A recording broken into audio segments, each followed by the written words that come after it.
اللهم يدخل نياتنا في نياتهم وأعمالنا في أعمالهم وأخلاقنا في أخلاقهم ومقصدهم على هذه نية وكل نية صالحة وعلى من صلى وسلم في الدنيا الآخرة الحبيب عبد الله بن أبي الحداد الحبيب آل محمد الحبشي الحبيب من المصالحين والسلام والسلام إن شاء الله وحضرة النبي محمد صلى الله عليه وسلم سر الفاتحة. الحمد لله رب العالمين. إياك نعبد وإياك نستعين. Sebab-sebab tayamum belum baru tayamum, baru masuk tayamum. Nah. Assalamualaikum warahmatullahi wabarakatuh. Alhamdulillah wa kafa wa salatu wassalam ala sayyidina nabiyina Muhammadin al-Mustafa wa ala alihi wa sahbihi wa man iktafa. Subhanaka la ilma lana illa ma 'allamtana innaka antal alimul hakim. Amma ba'du. Yang saya hormati jamaah mushallah yang dirahmati oleh Allah, alhamdulillah kita bersyukur kepada Allah Subhanahu wa taala kembali di Rabu malam Kamis kita dihadirkan di musholla kita ini. Semoga tambah ramai, tambah semangat dan kita ditambahkan ilmu yang bermanfaat. Amin ya rabbal alamin. Masuk kepada fasal tentang sebab kapan dibolehkannya kita bertayamum. Allah Subhanahu wa taala mengatakan dalam Al-Qur'an fatayammamu sha'idan thayyiban. Maka bertayamumlah as-sha'idan. Di situ Al-Imam Syafi'i mentafsirkan ayat ini, sha'idan artinya turaban, tanah. Sha'idan artinya turaban lahu gubar, tanah yang ada debunya. Sha'idan thayyiba, thayyiba artinya suci. Jadi kapan kita sebab-sebabnya tayamum, artinya sebab yang mana membolehkan kita untuk bertayamum. Yang pertama faqdul ma', ketidakadaan air. Nah, di sini cuma disebutkan 3, sebenarnya ada 5. Ada yang mengatakan 7. Sebabnya kita boleh bertayamum itu. Yang pertama tidak ada air. Tapi tidak itu semerta-merta tidak ada air itu langsung boleh tayamum, kayak kita bahas. Kemudian khauf, takut dari menggunakan air itu. Ya. Seperti takut itu banyak bisa jadi takut karena perang. Misalkan kita cak wong hidup di jalur Gaza itu kan, kalau keluar rumah misalkan kena bom sama Israel. Atau keluar dari perbatasan itu kena bom misalkan. Itu termasuk takut. Banyu ada dekat sungai. Tapi kalau nak ke sungai ada buaya. Nak ke sungai itu ada buaya, maka kita boleh tayamum. Tapi itu kalau memang sampai seperti itu. Tapi sekarang kan ada sumur, macam-macam, ada air pump. Itu makna khauf, takut itu yang mana dia air itu ada, cuman takut untuk menggunakannya. Termasuk dari kita sakit. Kemudian idlaluhu, idlaluhu juga termasuk idlal. Apa maksudnya? Air itu bermudarat misalkan ada penyakitnya apa semua. Wal maradu yashukku, penyakit yang berat. Wal jabira wal jirah. Jabira itu kalau kita pakai perban, cak mano, perban nyampak di perban apa semua ada hukumnya. Nah, sikap-sikap kita bahas yang pertama, sebabnya boleh tayamum itu karena tidak adanya air. Secara hissi, secara yang kita rasakan. Maka bertayamum yang sedang hadas kecil atau hadas besar jika dia yakin tidak ada air. Dengan kabar, kata Imam Romli, dengan kabar orang yang ngerti.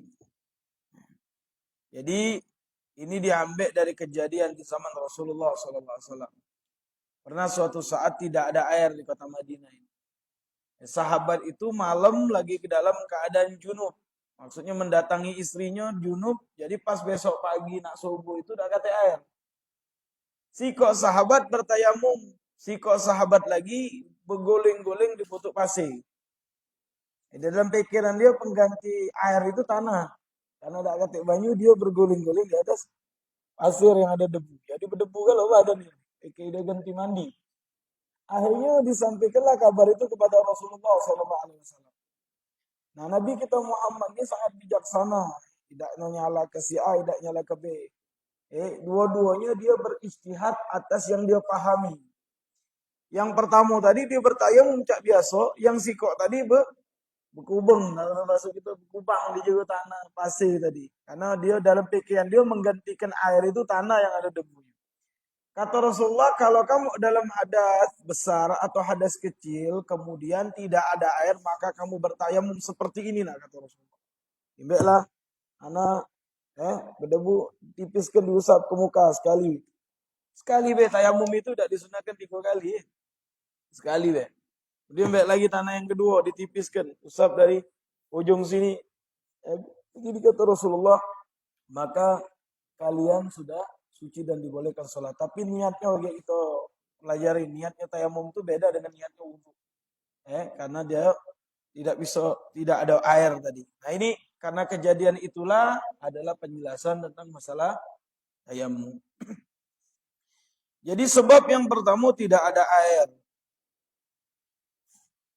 Kalau dia menyangka ada air atau ragu, ada dalam bahasa Arab itu ada yakin. Yakin itu keyakinan 100%. Tidak ada keraguan, itu yakin dalam bahasa Arab. Ada lagi dhon. Dhon itu 75% yakin. Ada lagi syak. Syak itu 50% yakin, 50% ragu. Ada lagi tawahum. Tawahum itu cuma 25% kita yakin ada banyak. Nah ini kalau kita dhon atau syak atau tawahum, akan didapatkan air jika kita wajib alaiha talab likulli tayammum fil waqt. Wajib cari air dulu kalau kita meyakini ada air. Di rumah tak katik, Beb. Tak katik di rumah. Maka kita cari wong-wong terdekat kita, jiran kita. Kanan, kiri, sekitar haddul ghus itu sekitar jarak kalau panah itu dipanahkan sejarak itu. Kalau nak diomongkan 45 jauh nian. Kita jengok bejiran kita dulu kanan. Ada tak punya banyu? Anak nak berwudu. Ada, boleh minta anak nak berwudu. Jiran kanan tak kata jiran kiri ada tak air anak nak berwudu? Ada. Minta kita tak apa-apa. Jangan semerta-merta tidak ada air di rumah langsung tayamum, tak boleh. Cari dulu ke kanan, ke kiri, ke depan, ke belakang. Jika mana kita yakin ada air, maka harus mencari dulu, belum boleh bertayamum. Dikatakan ada ila jawaz wujubul ma'u indahum. Dibilang ada, tapi beli. Saking tak katanya banyu tadi, dia ngomong ada banyu, tapi harus beli. Kalau harus beli, selagi harganya sesuai, tidak ada masalah. Tapi ini harganya sekali lipat. Biasanya sedegum itu cuma 2.000, misalkan dijualnya 4.000 misalkan. Masih sesuai. Masih mampu lah beli 5.000 sedegum itu yang isi 5 liter. Beli gitu. Masih sesuai. Tapi kalau sedegum itu yang biasanya harganya 5.000 dijualnya 50.000, udah tidak usah beli banyu gitu. Kita bertayamum. Itu sudah tidak sesuai lagi dengan harga yang semestinya kata para ulama. Jadi dijingok dulu di bagian yang namanya tadi haddul ghus. Haddul ghus itu batasan dari rumah kita. Kalau kita mana turunnya panah itu haddul ghus. Sekitar kalau dihastakan sekitar 300 hasta. 300 hasta ke depan, 300 hasta ke kanan, 300 hasta ke kiri. Artinya ya sekeliling rumah kita lah. Kita tanya ada banyu tak? Artinya kalau masih jiran tetangga kita ada banyu, kita minta untuk berwudu, belum boleh bertayamum. Dia ngomong di komplek kami tak ketik sudah air. Ada juga di komplek sebelah, seberang jalan sana itu belakang komplek kita ini. Kesana dulu baru ada air. Nah, itu namanya adul ghurf. Batasan dekat. Dekat itu berapa jauh batasan dekat itu disebutkan di sini. Yaitu 1 mil wan nisf. Itu kurang lebih 9.000 hasta. 9.000 hasta. Yalah, maksud kita tuh kayak kompleks sebelah. Ada di kompleks sebelah banyu. Di kompleks kita tak katik dapat banyu misalkan. Di kompleks sebelah ada. Kita harus ancap dulu ke sana. Cari banyu untuk berwudu nak sholat ini. Katanya sudah kami cari. Dan anak yakin ada banyu di situ. Karena diumumkan ada. Sudah nyampe ke situ, ada memang banyu tapi bayar. Harus beli.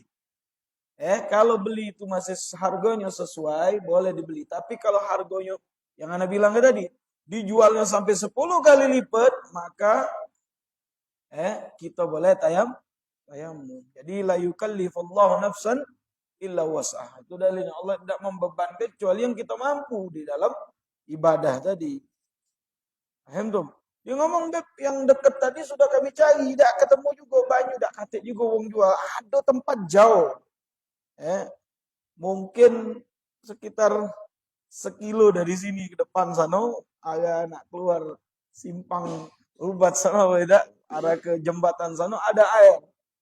Kami cari ke sana baru dapat nih 1 kilo ke sana. Kalau memang yakin ada air, cari dulu ke sana. Kalau yakin, kalau tidak yakin sudah kita tayamum. Nah, tapi ini tergambar Pak kalau di daerah Jazirah Arab. Tergambar ini. Kalau kita di Indonesia ini tidak kata air itu sulit kita kata Kalau memang tidak ada air ledeng, ada air sungai, ada air sumur. Alhamdulillah kita bersyukur di Indonesia ini air ada. Anak kalau di Arab anak ngerasain memang ada kadang-kadang satu tempat susah. Mereka tuh bukan tidak galak mandi, Pak. Banyunya jarang. Enak mandi jangan banyu sedikit. Paling dia gunakan untuk sholat, untuk mandi wajib. Itulah kegunaan dia, tidak banyak banyu. Jadi betul-betul dia mensyukuri dikitnya air. Makanya kita nih, kata Nabi, walaupun kita dalam satu hadis Rasulullah mengatakan air laut itu bersih airnya, suci ikannya, bangkainya, ialah ikan. Dan jangan kalian memubazirkan walaupun air laut itu banyak. Apalagi kita nih, kita banyak ini, jangan kita mubazir, gunakan secukupnya. Jadi kalau misalkan air tadi masih ada, maka kita tidak boleh tayamum. Jadi kita berwudu dengan air tadi. Dia ngomong banyu tuh ada, tapi anak kena sebab yang kedua. Apa sebab yang kedua boleh tayamum? Sakit. Sakit yang cak mana boleh tayamum ini? Sakit yang tumbuh di badan atau terjadi sesuatu sehingga kena penyakit. Penyakit yang cak mana? Penyakit yang mana tidak bisa menggunakan air. Kalau menggunakan air, misalkan ada luka. Luka ini kalau dikenai air, maka akan bertambah penyakitnya, atau tumbuh penyakit baru, atau melamo kesembuhnya. Nah penyakit yang seperti ini, maka boleh kita bertayamum. Lagi kita bahas juga. Cak mana kalau lukanya itu diperban? Ini sudah pernah bahas belum? Cak mana penyakitnya kalau diperban? Kita akan bahas setelah ini insya Allah. Baik, kalau maco bahasa kitab ini memang agak kaku bahasa kitab ini. Bingung kamu. Tapi tidak apa-apa kita baca sedikit. Di sini dikatakan air ada, cuman dia sakit yang terjadi atau karena yang mengenai dia. Maka bertayamum bagi orang yang hadas kecil atau lagi junub jika takut menggunakan air atas dirinya. Atas dirinya. Karena kalau gunakan airnya wudhu dengan air ini bahaya dia. Tadi anak ngomong kalau anak keluar dari batas ini bisa kena tembak ini. Itu takut atas dirinya. Itu boleh dia bertayamum. Atau manfaat atas badannya. Karena kalau misalkan gunakan air ini anak bisa mati. Atau kena air ini di luka anak atau di tempat sakit anak bisa menghilangkan manfaat sakitnya. Tangannya. Misalkan kalau kena air ini tangan tidak bisa bergerak. Manfaatnya hilang untuk kita gunakan. Maka kita boleh tayamum. Atau memanjangkan waktu sakit. Ini kalau kena banyu bisa lama penyakit ini lukanya. Atau tumbuh penyakit baru. Atau membuat menjadi luas penyakit itu. Tambah banyak. Karena kena air. Jadi tidak dikenain air. Nah pada saat posisi seperti ini, atau bisa merubah penyakit itu warnanya. Intinya kalau kena air, penyakit yang ada di tubuh kita tadi bertambah. Atau tumbuh penyakit baru, atau memperpanjang waktunya, maka pada saat itu kita boleh bertayamum. Bertayamum. Jelas, Pak? Baik. Di sini juga disebutkan tataghayyara min sawad ilal bayad atau berubah warnanya dari hitam menjadi putih. Cak benana itu. Atau sebaliknya. Wa nuhul aw riqqatu ma'ar rutuba ustahaq diqqatu ma'al yabusa. Ya, atau akan tumbuh kayak melepuh tuh, nah kalau kita kena api itu kan ada cak apa namanya? Kalau kena api itu ada cak banyunya di juga. Begitu pecah kan jadi luka itu. Kalau kena air katanya tambah jadi luas, itu tayamum. Tapi kalau dia ngomong ada apa-apa, beb kena air tidak ada masalah, ya sudah ada apa-apa. La istarat li hudutsil madhkur an yakuna ala udun yabdul ghaliban mihna. Itu semua nampak tidak di tempat yang mana nampak ketika kita bekerja, yaitu muka dan tangan. Oke, yang kita tayamum ini kan mengusap muka sama tangan sampai siku. Kalau yang kenanya di tangan atau di muka bagaimana? Tidak baca wudu wala tayamum. Lagi kita bahas. Cak mana kalau misalkan di kenonyo itu luka itu di muka sama tangan. Uyuk tamat bijam izalika ala tajribah wa khabar al-adil wa in. Nah, itu semua bertambahnya penyakit apa itu jelas orang yang mengerti. Kalau kena air penyakit ini tambah banyak. Daripada kebiasaannya kalau kena air penyakit ini lebih bisa bahaya, bisa lebih panjang. Itu semua mungkin bisa jadi dokter yang nunjuk tahu atau orang yang sudah pernah kena penyakit seperti itu. Apa ya? Penyakit kulit lah kebanyakan ya. Ada yang kalau kena air dia bisa tambah banyak, cacar dulu ya. Katanya kalau kena air bisa tambah banyak, maka itu kita bertayamum pada saat. Wa in khafa min istimali fi ba'd al-badan ghassala as-sahih wa yatalammu bil adil alil waqtul ghasl wal junub mata sya'ah. Ya. Maka jika takut untuk menggunakan air di sebagian badan, maka basuhlah yang tidak sakit. Ana misalkan lukonya bukan di anggota tayamum, bukan di muka sama tangan. Lukonya di kaki sini. Lukonya di kaki. Ana ini nak mandi wajib. Pacak ana mandi wajib. Mandi sudah, cuman di sini beda pacak kena wajib. Tidak. Nah, kita basuh kalau badan kita kecuali tempat sedikit yang ada nih. Tidak pacak kena banyu nih, Beb. Nah, pinggir-pinggir yang bisa kena banyu kita cuci. Yang ini, Beb, ganti dengan tayamum. Paham dong? Nah, jadi yang sisa ini kan belum terangkat hadasnya. Kita kan sudah mandi nih. Sudah mandi tapi ada bagian luka gitu di sini. Tidak pacak kena air. Jadi kita cuci, Beb. Kalau bisa dibuka perbannya, kita cuci tempat yang tidak sakit. Kan tidak semuanya luka kan. Ada kan kalau perban itu kan kadang lebih dari luka kita. Nah ini kalau misalkan kita cuci, bisa kita cuci tempat yang tidak kena. Nah ini tinggal tempat yang sakit, Be. Maka tempat yang sakit ini kan belum terangkat hadasnya, diganti dengan tayamum. Itu. Nah ini akan kita bahas bagaimana kalau di penyakit itu ada jabiro atau perban. Perban ini kan macam-macam bentuk, Pak. Ada yang pakai kayak plastik itu, ada yang gips patah kaki itu kan. Nah ini bagaimana hukumnya? Kapan harus dilepaskan perban itu, kapan tidak. Maka wajib naz'u salah satu suar. Wajib melepaskan perban kalau kita nak wudu atas 3 gambaran.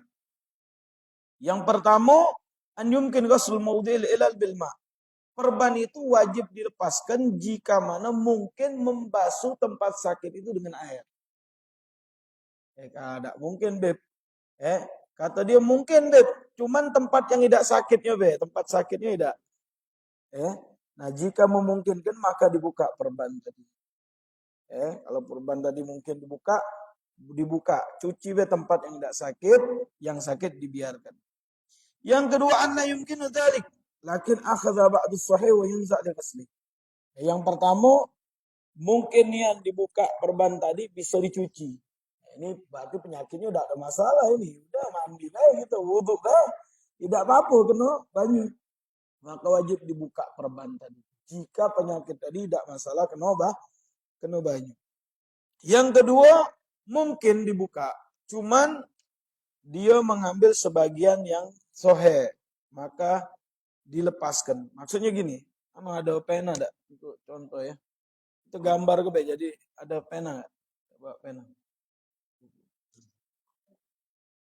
Jadi misalkan di sinilah kita katakan sebesar ini. Ada pena tak? Tak kata buat pena. Masya Allah ya. Ini talibul ilm. Jadi misalkan di sini nih, taruhlah pakai koin lah gitu, taruhlah kita tunjukkan alamat gitu. Nah, susah inilah taruhlah ya. Nah ini luko yang ada di tangan kita misalkan. Anak perban beb, ini beb. Anak perban. Oh perban ya dak. Nah kira-kira perban ini bisa dibuka dak? Kalau kita nak wudhu atau kita nak mandi bisa, bisa dibuka. Apalagi perban ini sampai nutup tangannya. Kalau cak gip tuh tak baca dibuka kalau gip tuh kan. Nah maka kalau gip tuh diganti tayamum. Tapi ini masalahnya yang patah tangan beb, bukan kaki. Nah, kayak gitu hukumnya cak mana kalau yang patah itu di bagian tayamum. Nah, kayak kita jelaskan. Nah sekarang ini kita ngomongkan lukonya itu misalkan di sini di tangan. Anak ngomong sama dia, anak nak berwudhu beb, bisa anak wudhu. Cuman ini nah sakit enggak bisa kena air.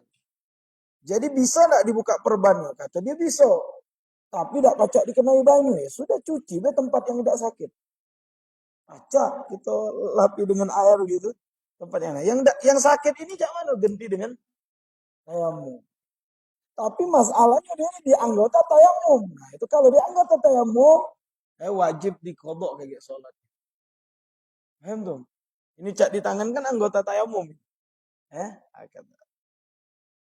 Sikok-sikok kita bahas. Jadi mungkin tidak mungkin dilepas Allah yumkinu dzalik, akan tetapi dia mengambil sebagian yang baik dan yang bisa dibuka untuk dicuci. Jadi kalau perbannya itu, nah cek inilah, perbannya itu kan ada perban itu kan pasti lengketnya kan lebih daripada tempat sakit. Ya enggak? Ini tempat sakit. Ini perbannya lebih dari tempat sakit. Nah, ini kita kan masih banyak yang tidak ada luka nih. Kita bersihlah yang tidak ada luka nih kita wudhui. Nah, yang luka nih beb, yang luka nih di sini beb, tapi perbannya bisa anda buka beb. Cuci juga tempat yang tidak ada sakit tadi. Kecuali lukonya tadi beb. Lukonya tadi diganti dengan tayamum. Kan belum terangkat hadasnya di luka tadi. Maka diganti dengan tayamum. Beb, anak tayamum ini di anggota tayamum tangan ini. Lewat itu di pojok perbannya kayak gitu. Dan kalau di anggota tayamum kaget wajib digodok. Terus kita sholat itu apa ya beb? Kita sholat itu menghormati waktu. Nah, ini kaki kita akan bahas. Sedikit sudah agak tergambar kan maksud daripada perban tadi. Baik, itu yang kedua. Yang ketiga, an yakuna maudhu tayamum yumkin masumat tahta biturab. Dia di anggota tayamum di tangan tadilah. Tapi dia ngomong kalau kena banyu tak pacak, tapi kalau kena tanah pacak. Jadi di tangan, duko nih tadi. Kena banyu tak pacak. Tapi kalau kena tanah pacak. Ya sudah, ente wudhu, sudah ente kering dulu kan. Kalau kena tanah lagu lengkap pula ya. Jadi ketika mana ente sudah wudhu, selesai beb, cuman ini benar, bagian ini benar. Tidak ada pacak, sedikit ini. Jadi anak cak mano dikenai banyu tak baca, anak ganti dengan tayamum. Dan ini anggota tayamum. Kira-kira bisa dibuka tak? Bisa dikenai debu tak? Ketika kita wudhu tayamum itu. Bisa, buka. Wajib dibuka. Kalau memang bisa dikenai debu tadi. Faham tuh?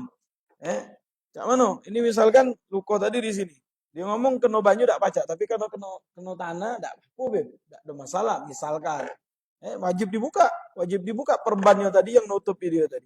Dia debu pertama dia tipis dia usap mukanya sekali. Debu kedua diusap cak biasa. Ini jari-jari ini nutup ke sini. Diputarnya sampai penggelangan. Sekali Pak, tidak disunahkan 2-3 kali kalau tayamum. Sekali karena pakai tanah. Tanah yang ada debu.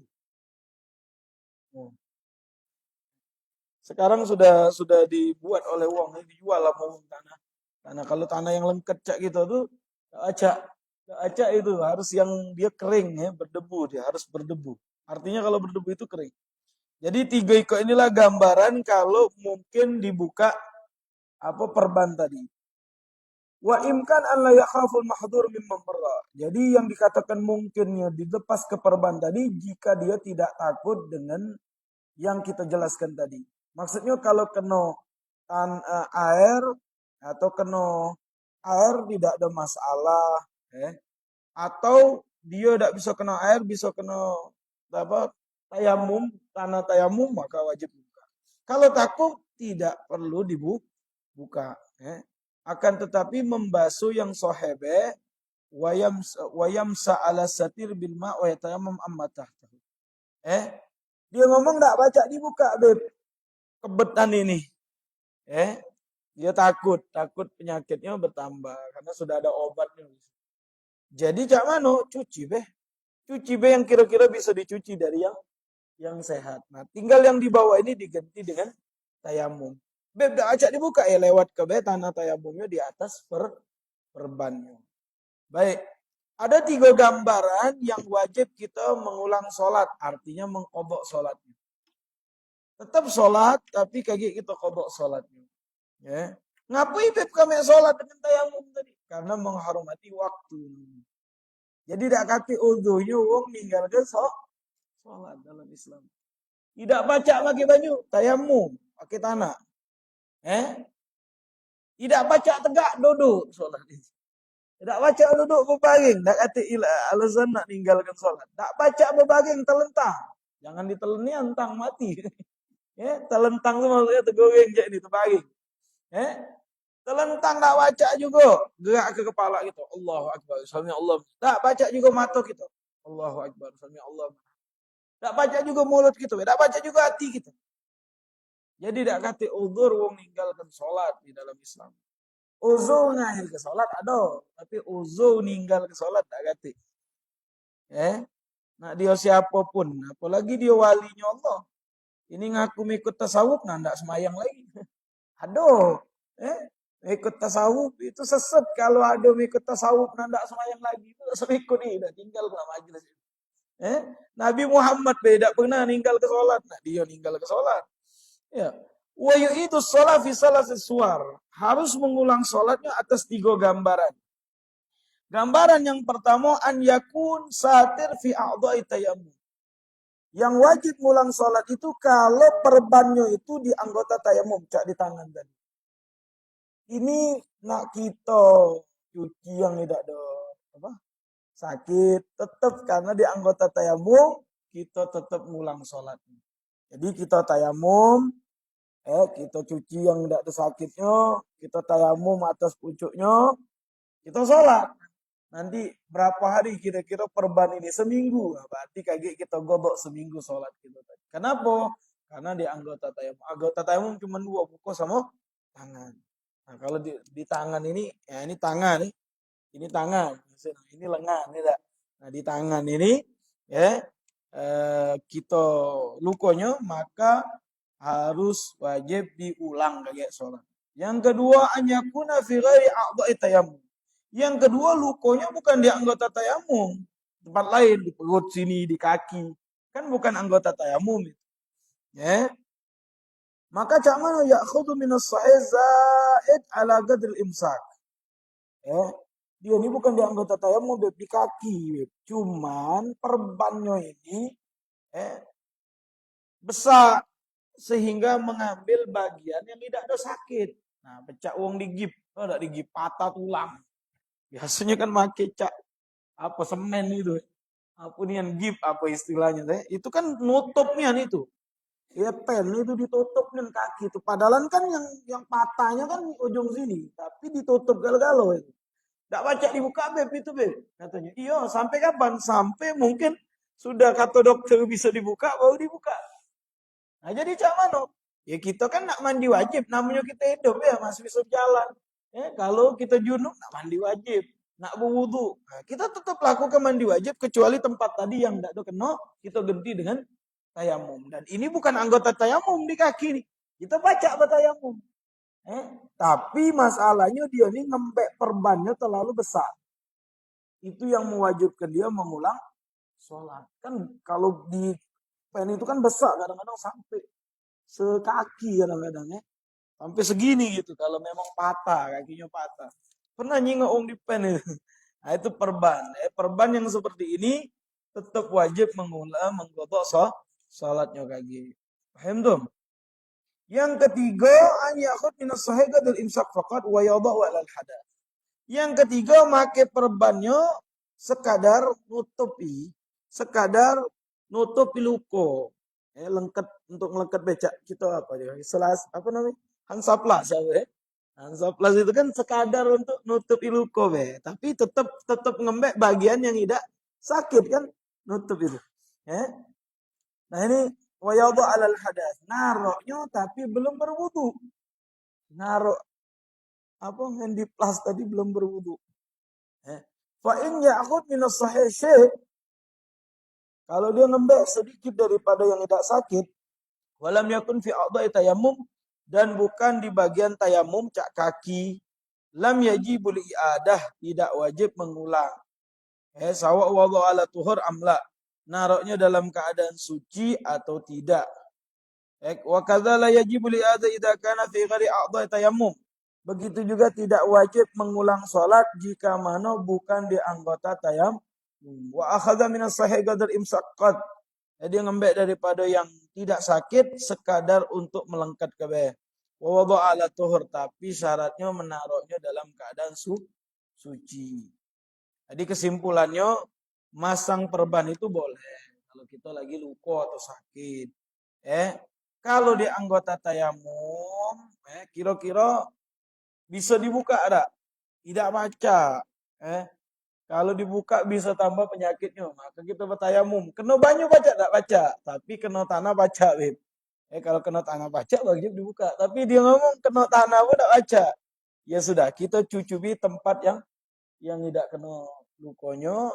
Lukonya kita tayamumi lewat ibeh, turapnya di atas.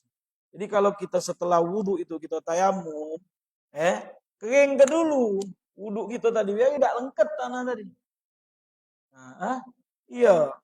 Nah, kalau lagi junub, Beb, ana nih lukonya di kaki. Ana nih junub, ana mandi dulu, Beb, kata mandi junub. Cuman tempat luko ini beda doang, mandi. Kan ini kan belum terangkat hadasnya. Ini sudah anak cuci, kalau yang tidak sakit anak cuci. Cuman tempat yang luko nih beda, baca kena banyu. Tapi yang lain anak sudah cuci kalau. Anak mandi ke kalau. Cuman tempat luko ini digantikan dengan tayamum. Kalau seperti itu tidak perlu mengqadha sholat. Sholat berarti sah sholatnya. Kenapa? Karena inti bukan di anggota tayamum. Di kaki kan. Di kaki, di bokong. Ini mana lagi? Sini misalkan. Budak itu habis pocong ke sininya. Misalkan. Akhirnya dijahit kan. Kan ini kan luko. Luko. Ditutup ini. Mandi, Beb. Anda di junub. Mandi. Cuman ini be luko ini beda. Baca ini. Ya kan? Cak mana ini? Ya, nah ini ganti dengan tayamum kalau nak semaya. Kenapa? Masih ada hadas di sini. Hadas besar belum terangkat di bagian luko tadi. Dan luko ini tidak baca kena banyu lama keringnya. Misalkan. Nah pada saat itu seperti itu. Jelas ya masalah perban ini. Ada pertanyaan sampai sini masalah perban. Jadi kesimpulannya yang wajib digodok itu kalau lukonya di anggota tayamum luko dan tangan. Itu yang pertama. Yang kedua, jika mana di anggota bukan tayamum tapi banyak mengambil tempat yang tidak sakit. Cak gip tadi itu pasti digodok. Kenapa? Karena besar nih. Tapi kalau dia ngembek sebatas untuk nutupi luko, cak perban itu sedikit, nah itu makdur. Kita ganti dengan tayamum dan tidak perlu mengulang sholat. Yang ngulang sholat itu yang paling berat itu kalau lukonya di anggota tayamum, itu pasti ngulang sholat gitu. Tapi Beb, ana tetap sholat Beb pada saat itu. Ana tayamum, wudu dan tayamum. Halas. Ente sholat itu menghormati waktu. Artinya kalau misalkan kita tidak sholat sama sekali, ya dosa kita. Dosa. Jadi kita tuh menghormati waktu tadi. Itulah moga begitu jauh ke dari luko atau penyakit ini bahaya. Ada yang memang dia memang penyakit luko karena nyampak apa karena apa. Ada yang mungkin karena penyakit kulit. Ada jenis penyakit kulit yang tidak baca kena air. Dia bisa tambah banyak apa. Cak dulu tuh cacar.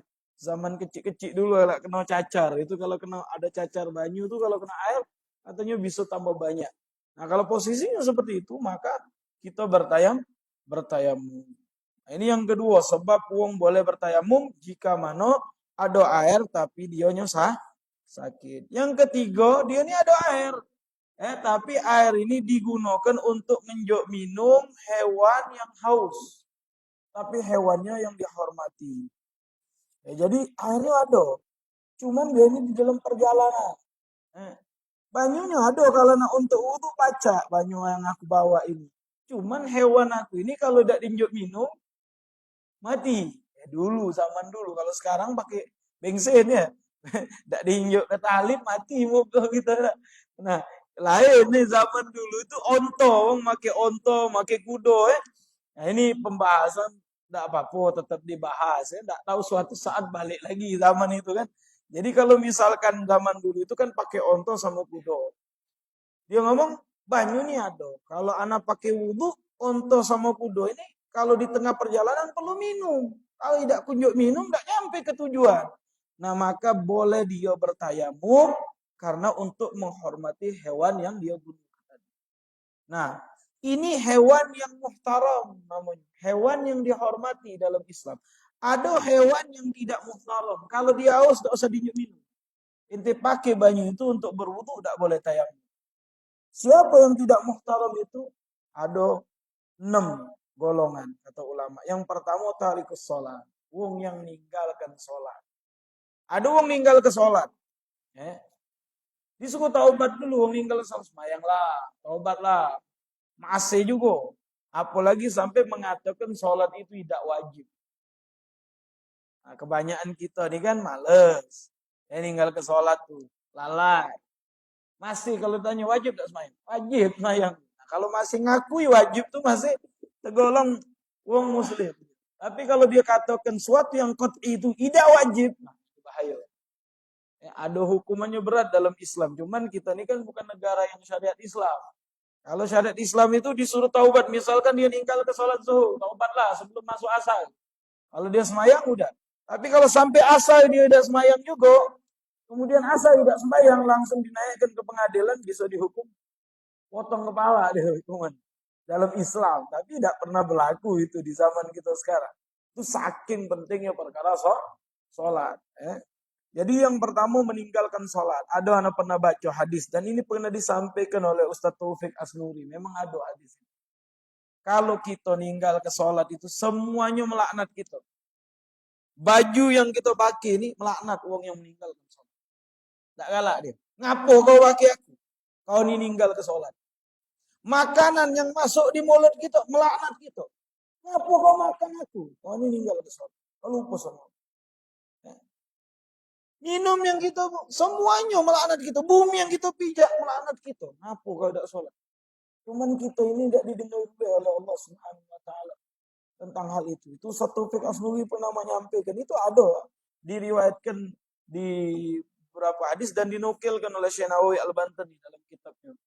Kasus Syaja' itu ada beberapa hadis itu tentang masalah itu. Jadi usahakan kita jangan sampai meninggalkan sholat. Itulah membedakan kita dengan orang-orang kafir. Al-farqu ma bainana wa bainal musyrikin as-shalah. Yang bedakan kita sama orang kafir itu sholat itulah. Wong kafir ada yang puasa juga, lebih hebat dari gitu dia puasa. Dari pagi sampai malam puasanya, wong Hindu itu. Yang palak saulin itu, puasanya kuat, kalah gitu. Kita sampai sore, dia sampai malam, Pak. Yang puasa ada, dia ibadah. Kita pergi haji, keliling Ka'bah, sa'i, dia ada lagi ibadah, dia lebih hebat lagi naik gunung. Pernah nengok film Sembokong lah. Itu sampai berjalan jauh-jauh. Cak itu mujahadah dia nak dekatkan diri dia kepada Tuhan yang dia yakini. Artinya yang membedakan kita nih semayang nih lah. Dia tak pacik semayang cak kita ada rukuknya, ada sujudnya. Tak kate. Nah makanya kalau umat Islam tak ada sholat itu mana alamat dia sebagai seorang muslim. Jadi jangan tinggalkan sholat. Nah wong yang meninggalkan sholat ini disuruh istitabah dulu. Ba'da amr imam. Dikatakan dia meninggal ke sholat setelah perintah imam. Wahwa ma'akharaha anjami awqati kaslan atau tahwunan. Kalau dia meninggalkannya karena malas atau lalai, maka disunahkan suruh taubat. Kalau dia taubat, maka tidak boleh dihukum mati. Tapi kalau dia misalkan tidak taubat, bisa dihukum mati. Dan hukumannya hukuman umat Islam. Artinya kalau dihukum mati pun tetap dikuburkan di kuburan umat Islam. Kenapa? Karena dia meyakini sholat itu wajib. Sholat wajib tak? Wajib. Cuman dia males. Cuman dia lalai. Nah ini dia ini disuruh taubat, sholat lah. Kalau tidak dihukum, itu dalam hukum Islam. Tapi dia tetap dinilaikan muslim. Kalau meninggal masih dikubur di kuburan umat Islam. Tapi kalau dia meninggal juhdan lil wujubi. Mengingkari. Ngapa kau tidak semayang? Tidak wajib sholat untuk aku. Nah, itu mengingkari kewajiban yang qat'i dalam Islam, itu bisa murtad hukum. Kalau dia dihukum murtad, itu hukumnya kalau sudah murtad itu panjang urusan. Kalau dia meninggal tidak dikuburkan lagi di kuburan umat Islam. Karena dia meyakini suatu yang qat'i itu yang sudah di Al-Quran dan hadis. Dia lalaikan. A'udzubillah min. Yang kedua, kalau kehausan kita tidak boleh minum adalah azanil muhsan. Azanil muhsan itu wong yang zina tapi dia sudah menikah. Syaratnya balik, dia balik, artinya sudah balik, berakal, merdeka. Alladzi ghaba hashafu au gadru in kana gadr hatta bulughi hal bulughi wa aqli hurri bi gubul fin nikah sahih sumazan. Yang dinamakan zani muhsan itu dia sudah pernah menikah kemudian dia berzina. Nah ini kalau dia dibuktikan tapi tidak pernah terbukti masalah zina ini Pak, makanya tidak boleh juga kita memfitnah wong berzina kalau kita tidak punya bukti. Aduh CCTV atau TV itu tidak baca, sekarang bisa diedit pakai AI pakai apa-apa, baca kepalanya ganti. Misalkan Gayana, di make-nya film macam-macam itu masuknya baca sama sekarang. Jadi video itu tidak baca dijadikan patokan. Jadi kalau di dalam hukum Islam kita menuduh orang itu berzina, itu harus dibuktikan 4 orang laki-laki nyingok nian masuknya batang celak itu di mata atau bahasa kitab. Masuknya tuh nyingok nian wong 4 ini nyingok nian 4 ikut laki-laki menyaksikan kalau jadi berzina. Baru di dalam hakim disumpah dia baru bisa diputuskan dia dirajam kalau sudah menikah. Kalau belum menikah dicambuk sampai 80 sampai 100 kan. Nah, kita yang menuduh tidak mendatangkan bukti bisa digazab gitu. Digazab itu ada hukumannya juga, Pak. Kau ini berzina, kita tidak ada bukti kan, kita kena gazab. Gazab itu hukuman cambuk cuma, ta'zir. 80 kali menuduh orang tapi tidak ada bukti. Nah inilah makanya di zaman Nabi pun masalah perzinahan ini karena pengakuan. Jadi ada seorang perempuan, dia ini sudah pernah menikah, kemudian dia berzina dan hamil. Dia ini ngadu sama Nabi Muhammad, ya Rasulullah, ana zaniyah. Aku ini berzina. Maksudnya nak bertaubat. Kata Nabi, Nabi tutupi.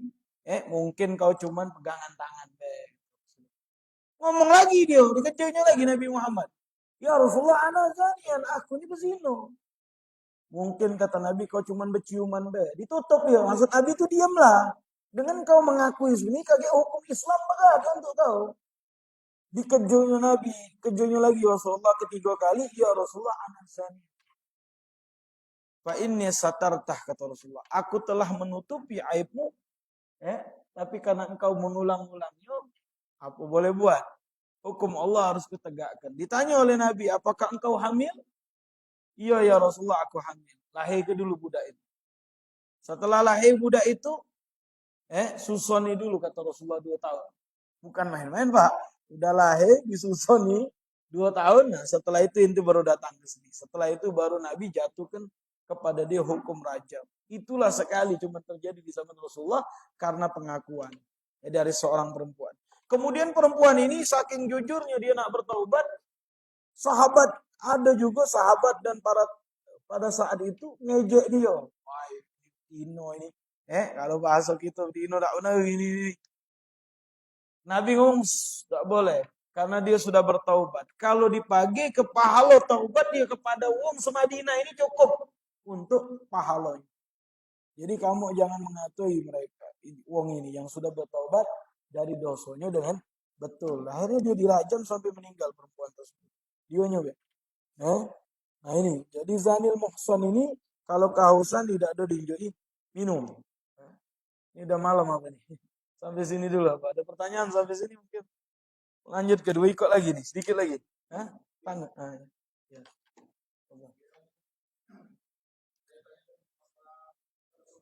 Ya.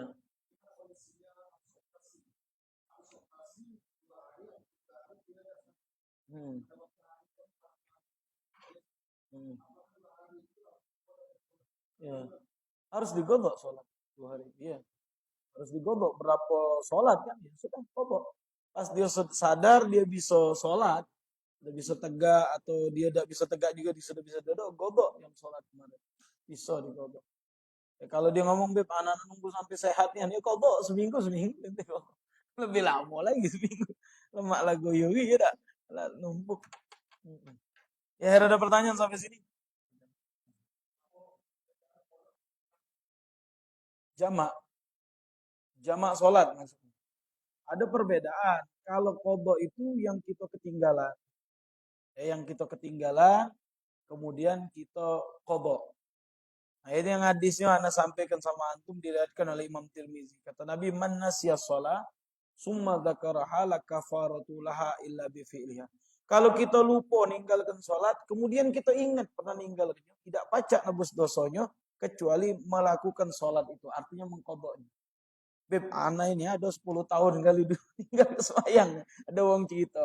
Ya, katanya cicil ini habis sholat maghrib lagi. Yang tadi adaan, yang kedua kodokan. Habis isya cek itu juga. Habis sholat isya lagi. Yang pertama adaan, kedua kodokan. Kira-kira berapa lama? Sebulan kita kodok.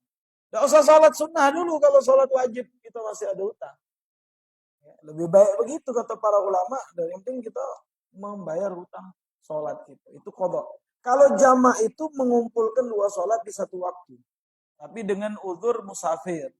Atau uzur misalkan zuhur ke asar atau asar ke zuhur, sebaliknya.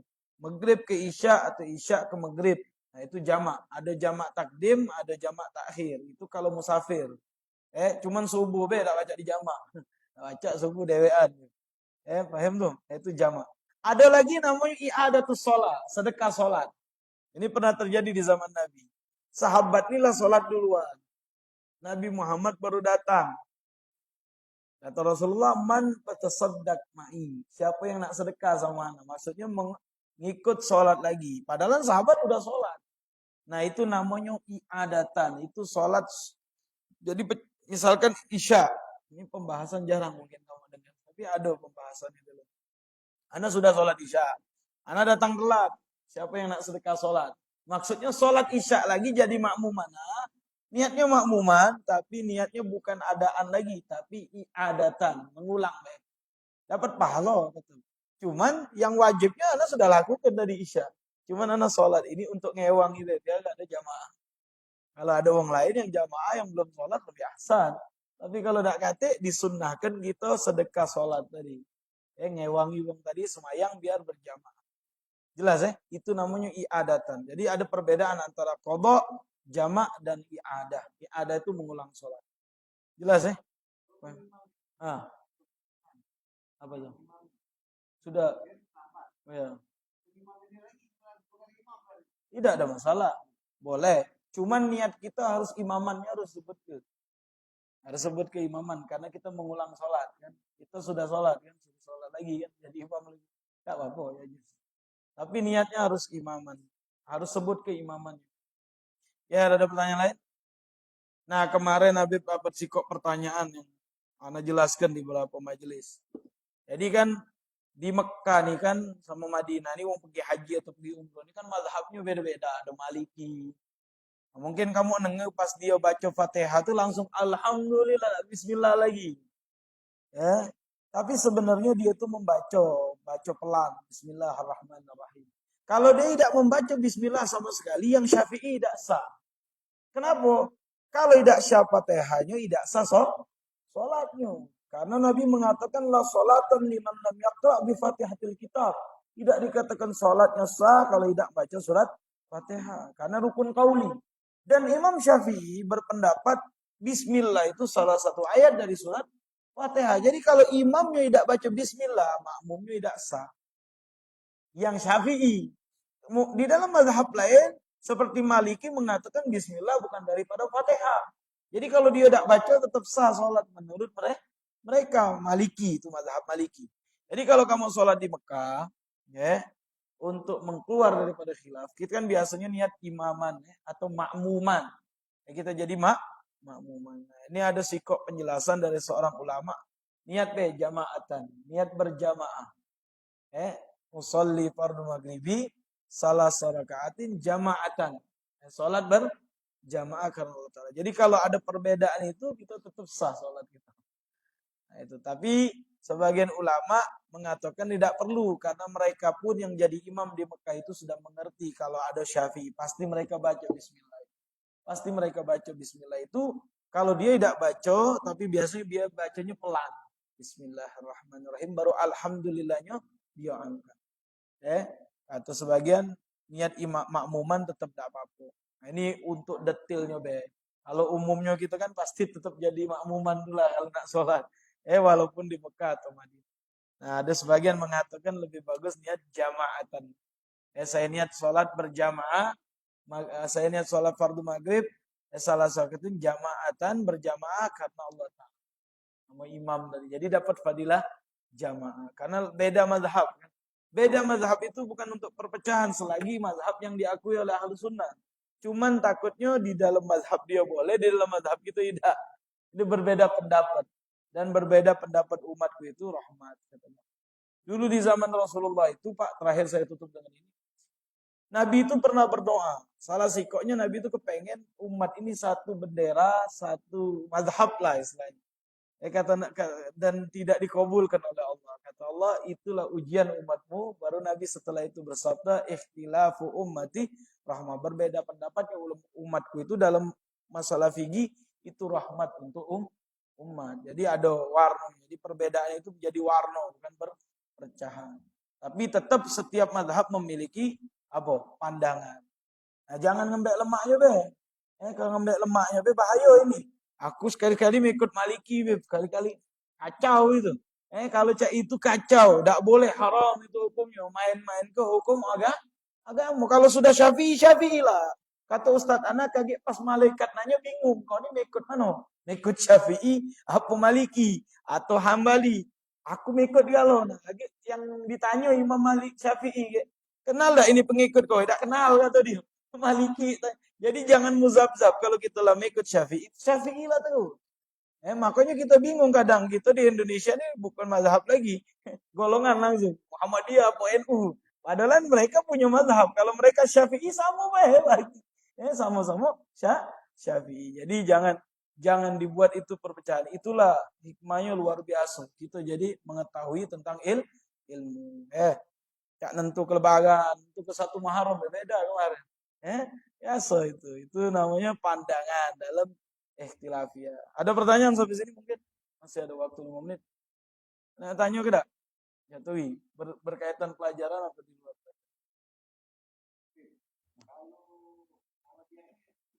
Ya.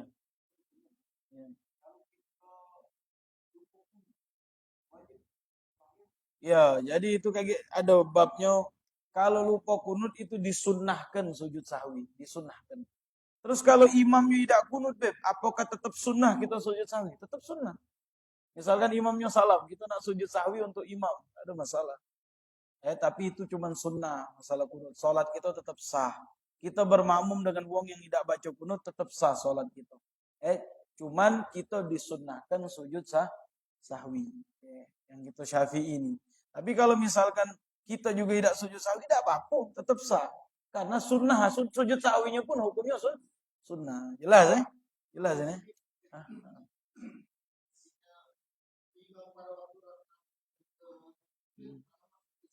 Iya.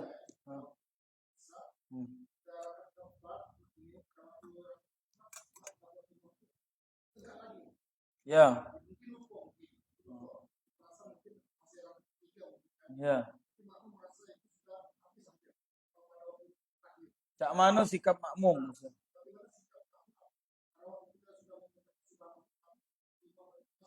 Ya, kalau misalkan kita sudah yakin 4 rakaat dan imam berdiri, boleh bagi makmum niat mufarokoh. Niat pisah dari imam. Jadi anak niat pisah dari imam. Cak itu beda hati kita. Terus ke sholat gitu, salam gitu. Karena kita sudah yakin 4 rakaat. Tapi kalau masih ada yang ikut ke imam juga tidak salah. Imam yang nanggung. Tapi disunahkan sujud sahwi. Ya. Sebenarnya kalau rakaat itu Pak, ragu itu 2 sama 3. Kalau 4 tuh tidak ada ragu lagi. Jarang. Jadi misalkan aku nih 2 apa 3, katakanlah 2. Lagi sujud sahwi. Aku nih 3 apa 4, katakanlah 4. Tapi kalau sudah 4 masih ragu, ngotak, ngapa nak ragu lagi? Sholat isya 4 rakaat, mana ada sholat 5 rakaat? Artinya setelah ini ente salah. Tapi kalau dia masih berdiri juga, maka bagi makmum boleh niat mufarokoh. Mufarokoh itu niat keluar ya, ya, sholat dewean dari makmum. Anak niat sholat dewean dalam hati itu karena Allah Ta'ala. Terus ke sholat kita salam. Hah? Nunggu imam batal sholat kita. Nggak boleh. 2 pilihan nih. Niat pisah atau mekut. Kalau mekut tidak apa-apa. Imam yang nanggung. Disunahkan sujud sahwi. Jadi ada 2 pilihan. Kalau inti nunggu di situlah sampai imam duduk, batal sholatnya. Jadi 2 pilihan nih. Mekut tegak sama imam. Jadi rokat kelima, kendaklah imam yang nanggung. Atau niat mufarokoh, pisah dari imam. Inti salam. Tidak dosa itu. Boleh. Karena kita nak yakin gitu, anak sudah 4 rakaat, imam tegak lagi. Niat deh, saya niat berpisah dari imam. Kayak itu juga hati. Gitu. Kemudian kita teruskan sholat, kita salam. Tapi ada yang ikut, tak apa-apa ikut. Ikut deh, tapi jangan nunggu tasyahud imam. Nah ini batal. Kenapa? Karena tidak ada kesana, harus sikapnya jelas. Nak pisahnya atau nak ikut. Namanya makmum. Itu deh, dua kok sikapnya. Jangan setengah-setengah. Aku nih nunggu merah kalau aja itu. Nah, dari mana nunggu? Itu macak-macak deh, makanya kan perlu itu batal itu yang nunggu tadi, batal sholatnya. Jelas ya?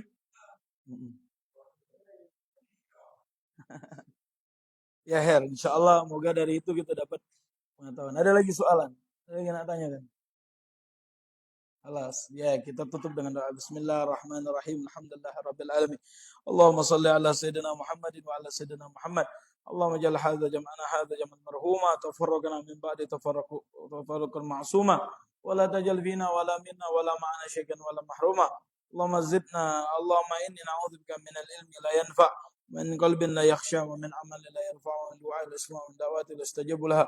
Ya Allah, jadikan perkumpulan kami Engkau tambahkan pengetahuan kami dan jadikan ilmu kami bermanfaat dan ampunkan dosa kami.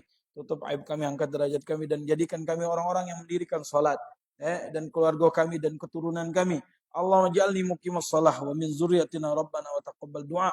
Sebagaimana doanya para nabi, Allah jadikan kami pendiri salat dan anak keturunan kami dan Engkaulah Maha yang mengijabahkan doa-doa kami. Rabbana atina fid dunya hasanah wa fil akhirati hasanah wa qina adzabannar. Sallallahu ala sayyidina Muhammadin wa sallallahu alhamdulillahirabbil alamin. Mohon maaf kalau ada kata-kata yang salah. Wassalamualaikum warahmatullahi wabarakatuh. Oh, ada pakai pejit nyambung. Ada pempek jangan malu.